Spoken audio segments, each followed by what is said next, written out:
Di ako makapaniwala na pwede palang magluto ng banana cake kahit rice cooker lang ang gamit. Yes, mga mi. Sinubukan ko magluto sa rice cooker at eto nga yung kinalabasan. Isang masarap, malambot at nakakabusog na banana cake. Sa paggawa nga pala nitong banana cake sa rice cooker, syempre kailangan natin ng saging. Tiyempo nga at meron pa ako ditong overripe na mga saging. Malapit na yung mabulok. Kaya kaysa itapon ko, di pakinabangan na natin yan. Bali lakatan nga pala ang mas mainam na gamitin dito sa ating banana cake mga mi. Gawat kilala nga ang lakatan sa pagiging mabango at matamis nito. Balatan lang natin yan at dudurugin hanggang sa wala ng malalaking chunks ang makita dito. Itabi lang muna natin yan at prepare ko lang saglit yung paglulutuan nating rice cooker. Bali papahiran ko lang muna yan ng mantika at lalagyan ko na din ng parchment paper para sure akong hindi didikit ang banana cake sa ilalim ng kaldero. Once ma-prepare na yan, proceed na tayo sa paggawa ng banana cake mixture. Bali dito nga pala sa bowl, magkakrak lang ako dyan ng 3 pirasong itlog at sasamahan ng half cup ng asukal. Babatiin ko lang po pala saglit itong 4 nating solid viewers na laging nakasubaybay sa mga ina-upload nating recipes. Hello po kila Ma'am Mine ko ng Zamboanga City, Ma'am Arlene Puyo ng Camarines Sur,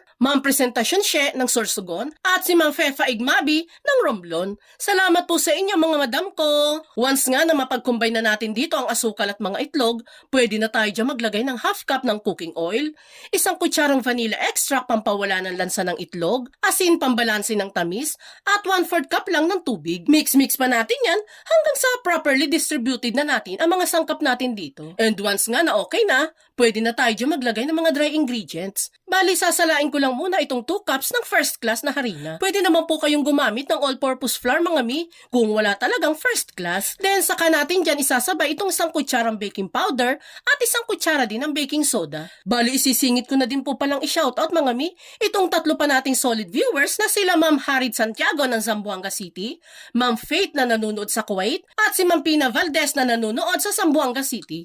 Salamat po sa inyo mga madam ko. Bali dyan nga mga mi, isinahalo na nating maigi yung mga dry at wet ingredients natin dito. Dapat ay halong-halo ito mga mi para sure talaga tayong well scattered ang mga ingredients. Yan, ganyan dapat ka-smooth yung magiging mixture natin. At this point, pwede na nating ilagay yung mga saging na minash natin kanina. Mga mi, kung gusto nyo nga din po palang ma-shoutout sa mga videos na ginagawa natin, pusuan mo lang po itong video na pinapanood mo ngayon. At mag-comment ka na din po dyan sa ibaba kung taga saan po kayo. Malay mo, ikaw naman ang next na ma-shoutout natin sa mga future videos na gagawin pa natin. Maraming salamat po.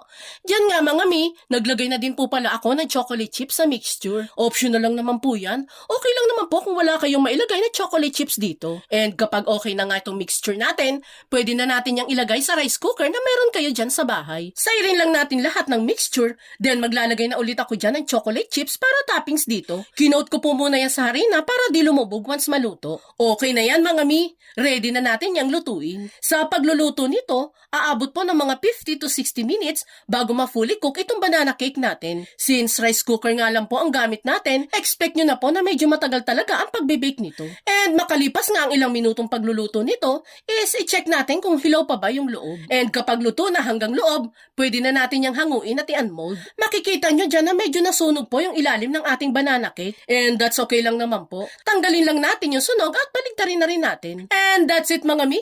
Ready to serve na itong masarap at super bango na banana cake na niluto sa rice cooker. Oh, di ba mga mi? No need na nating gumamit ng oven sa paggagawa ng masarap na banana cake. Kaya kung ako sa'yo, subukan nyo na din gumawa nito.